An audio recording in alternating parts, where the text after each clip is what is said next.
Sosyal sağlık, mutluluk ve uzun ömür için anahtar. Selam millet, ben Ferhat. Bugün sizlerle sosyal sağlık hakkında konuşacağız. Gerçek hayattaki sosyal ilişkilerimizden bahsediyorum. Gerçek mutluluk ve uzun ömür orada saklı. Arkadaşlarınızla kahkaha attığınız anları, ailenizle sıcacık sohbetlerinizi düşünün. Bu anılar sağlığımızın gizli kahramanları. Peki nasıl mı? İşte şimdi detaylara iniyoruz. Hazırsanız hemen başlıyoruz. Hepimiz mutlu olmak istiyoruz, değil mi? Araştırmalar gösteriyor ki, güçlü sosyal bağlara sahip insanlar, yalnız yaşayanlara göre çok daha mutlu ve hayatlarından daha memnun.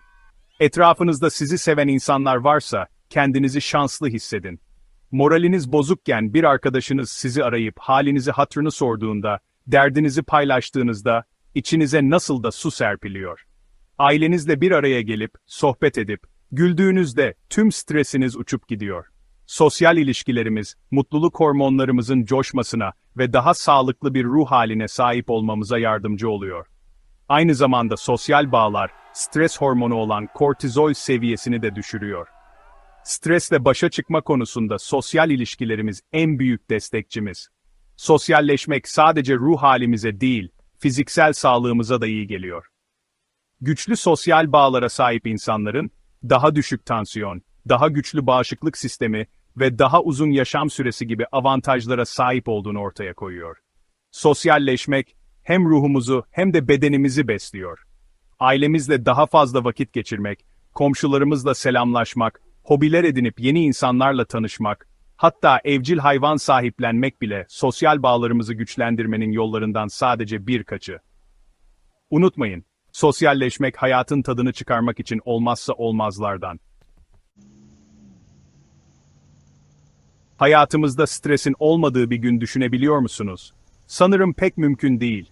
İş, okul, aile, ilişkiler derken stres hepimizin peşini bırakmıyor. Peki, bu stresle başa çıkmak için en etkili silahımızın ne olduğunu biliyor musunuz? Tabii ki, güçlü bir sosyal destek ağı. Zor bir sınavdan çıktınız ve moraliniz yerlerde. Bu durumda sizi arayıp, "Nasılsın, sınav nasıl geçti?" diye soran bir arkadaşınızın olması, size kendinizi ne kadar değerli hissettirirdi. İş yerinde bir projede zorluk çektiğinizde, bir iş arkadaşınızın size yardımcı olmak için elini uzatması, stresinizi ne kadar azaltırdı. İşte sosyal destek tam da bu noktada devreye giriyor.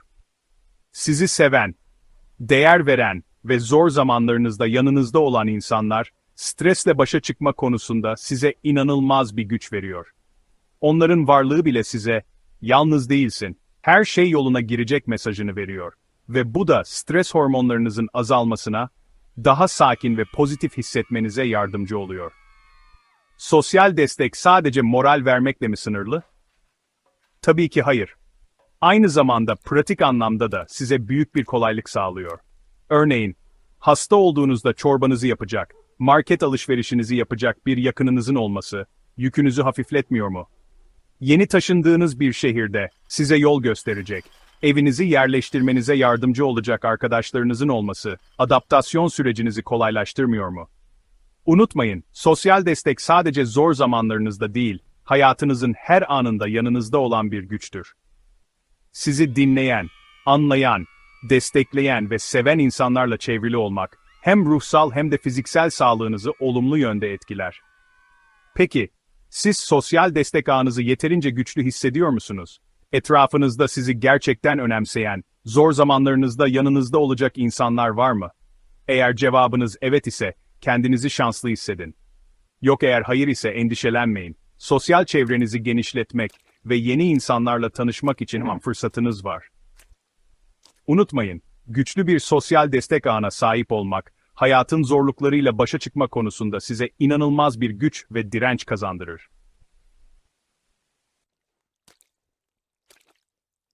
Hepimiz vücudumuz için spor yapmanın, sağlıklı beslenmenin ne kadar önemli olduğunu biliyoruz. Peki ya beynimiz?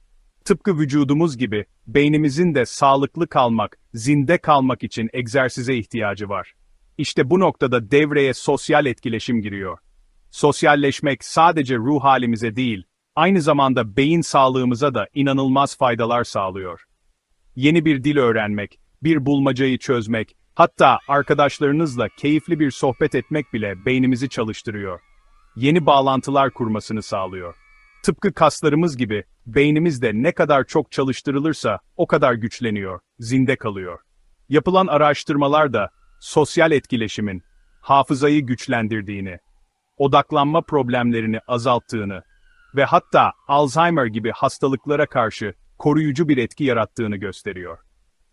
Sosyalleşmek, beynimizi yaşlanmanın olumsuz etkilerinden koruyan en etkili kalkanlardan biri.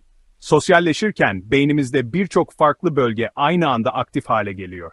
Konuşurken, dinlerken, jest ve mimikleri yorumlarken, empati kurarken, beynimiz adeta bir jimnastik seansı yaşıyor. Sosyalleşmek sadece mevcut beyin hücrelerimizi korumakla kalmıyor. Aynı zamanda yeni beyin hücrelerinin oluşumunu da teşvik ediyor. Yani sosyalleşerek beynimizi sürekli olarak yeniliyor, geliştiriyor ve daha sağlıklı bir şekilde yaşlanmasını sağlıyoruz. Sosyalleşmekten kastım sadece yüz yüze görüşmek mi? Tabii ki hayır. Teknolojinin gelişmesiyle birlikte sosyalleşme imkanlarımız da arttı. Telefonla konuşmak, mesajlaşmak, görüntülü görüşme yapmak, hatta sosyal medya üzerinden iletişim kurmak bile beynimizi aktif tutmamıza yardımcı olabilir. Ancak unutmamak gerekir ki, hiçbir şey yüz yüze iletişimin yerini tutamaz.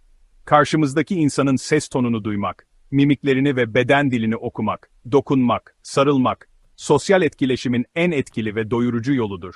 Kısacası, beynimizi zinde tutmak, hafızamızı güçlendirmek, odaklanma problemlerini azaltmak ve hatta Alzheimer gibi hastalıklara karşı kendimizi korumak için sosyalleşmekten asla vazgeçmemeliyiz. Kim uzun ve sağlıklı bir yaşam istemez ki? Hepimiz sevdiklerimizle daha fazla zaman geçirmek, hayallerimizi gerçekleştirmek, dünyayı keşfetmek için uzun ve sağlıklı bir ömür diliyoruz. Peki, uzun ve sağlıklı yaşamın sırrının ne olduğunu hiç düşündünüz mü? Genetik mi, beslenme mi, yoksa düzenli egzersiz mi? Tüm bu faktörlerin sağlıklı bir yaşamda önemli bir rol oynadığına şüphe yok. Ancak yapılan araştırmalar, uzun ve sağlıklı bir yaşamın en önemli sırlarından birinin de güçlü sosyal bağlar olduğunu ortaya koyuyor. Harvard Üniversitesi'nin 80 yıl süren ve 700'den fazla kişiyle gerçekleştirilen bir araştırması, sosyal ilişkilerin insan ömrünü uzatan en önemli faktörlerden biri olduğunu kanıtladı. Araştırmaya göre, güçlü sosyal bağlara sahip olan insanlar, yalnız yaşayanlara göre daha uzun ve sağlıklı bir yaşam sürüyor. Hatta araştırmacılar, sosyal bağların sağlık üzerindeki etkisinin, sigara içmek, alkol kullanmak ve obezite gibi sağlığı tehdit eden faktörlerden bile daha güçlü olduğunu belirtiyor. Sosyalleşmek stres seviyemizi düşürüyor. Güçlü sosyal bağlara sahip olan insanlar, stresli durumlarda daha fazla destek görüyor, yalnız olmadıklarını hissediyor ve bu da stresin vücutları üzerindeki olumsuz etkilerini azaltıyor. Bildiğiniz gibi, stres kalp hastalıkları, diyabet, depresyon gibi birçok sağlık sorununa yol açabilen önemli bir risk faktörü. Yani sosyalleşerek stres seviyemizi düşürmek, uzun ve sağlıklı bir yaşam sürmek için atabileceğimiz en önemli adımlardan biri. Sosyal bağların uzun ömür üzerindeki bir diğer etkisi ise sağlıklı alışkanlıkları teşvik etmesi. Arkadaşlarımızla ve ailemizle vakit geçirdiğimizde genellikle daha hareketli oluyoruz. Daha sağlıklı besleniyoruz ve sağlığımıza daha fazla dikkat ediyoruz. Örneğin, arkadaşlarınızla düzenli olarak yürüyüşe çıkmak, spor salonuna gitmek veya sağlıklı yemekler pişirmek gibi aktivitelerde bulunmak hem sosyalleşmenizi sağlar hem de sağlıklı alışkanlıklar edinmenize yardımcı olur. Sosyalleşmek, bağışıklık sistemimizi de güçlendiriyor. Güçlü sosyal bağlara sahip olan insanların hastalıklara yakalanma riskinin daha düşük olduğunu ve hastalandıklarında daha hızlı iyileştiğini gösteriyor. Bunun sebebi, sosyalleşmenin vücudumuzdaki stres hormonlarının seviyesini düşürerek bağışıklık sistemimizi güçlendirmesi.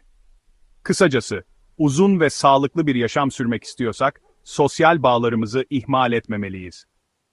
Ailemizle, arkadaşlarımızla, komşularımızla daha fazla zaman geçirmek, yeni insanlarla tanışmak, hobiler edinmek ve sosyal aktivitelere katılmak, hem ruh halimizi hem de fiziksel sağlığımızı olumlu yönde etkileyecektir.